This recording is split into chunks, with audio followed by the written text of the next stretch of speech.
আপনি কি জানেন পৃথিবীতে এমন এক ভয়ঙ্কর ঘটনা রয়েছে যেখানে 9 জন অভিজ্ঞ পর্বত আরোহী নিজেদের জীবনের সবথেকে নিরাপদ আশ্রয় অর্থাৎ তাঁবুর ভেতর থেকে তাঁবু কেটে খালি পায়ে বরফের মধ্যে ছুটতে শুরু করেছিল।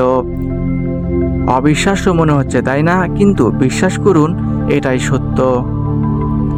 হ্যাঁ, আজ আপনাদের নিয়ে যাব রাশিয়ার সেই উরাল পর্বতমালার দিয়াতলভ পাসে, যেখানে 1959 সালের এক রাতে এই 9 জন অভিযাত্রী এক অজানা আতঙ্কে মারা গিয়েছিল। তাদের তাঁবুটি ভিতর থেকে ছেঁড়া হয়েছিল এবং সব জিনিসপত্র ভেতরেই পড়েছিল। কিন্তু কেন কেন চরম ঠান্ডায় তারা জুতো এমনকি গরম কাপড় ফেলে রেখেছিল? কেন তারা তাঁবুর দরজা দিয়ে না বেরিয়ে সেটি কেটে ফেলেছিল? এখানেই শুরু আসল রহস্য।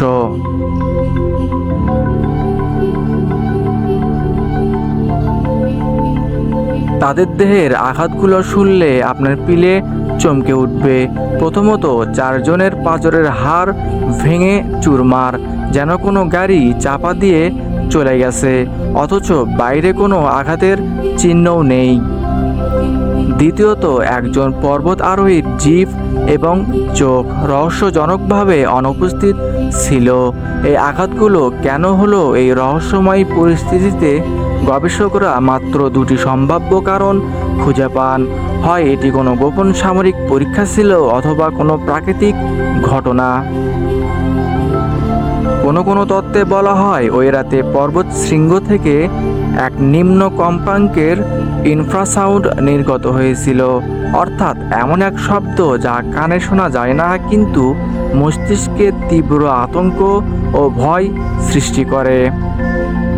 আবার কারো মতে তাদের কাপড়ে পাওয়া তেজস্ক্রিয়তার চিহ্ন, যা মারাত্মক শক্তি নির্গতকারী কোনো গোপন অস্ত্রের পরীক্ষাকে ইঙ্গিত করে, প্রমাণ করে যে তারা কোনো সামরিক ষড়যন্ত্রের শিকার হয়েছিল। বন্ধুরা, দিয়াতলভ পাসে সেই রাতে ঠিক কী ঘটেছিল তা আজও অমীমাংসিত।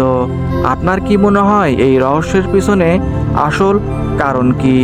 কমেন্ট করে জানান। ভিডিওটি ভালো লাগলে লাইক করুন এবং আমাদের চ্যানেলটি সাবস্ক্রাইব করুন।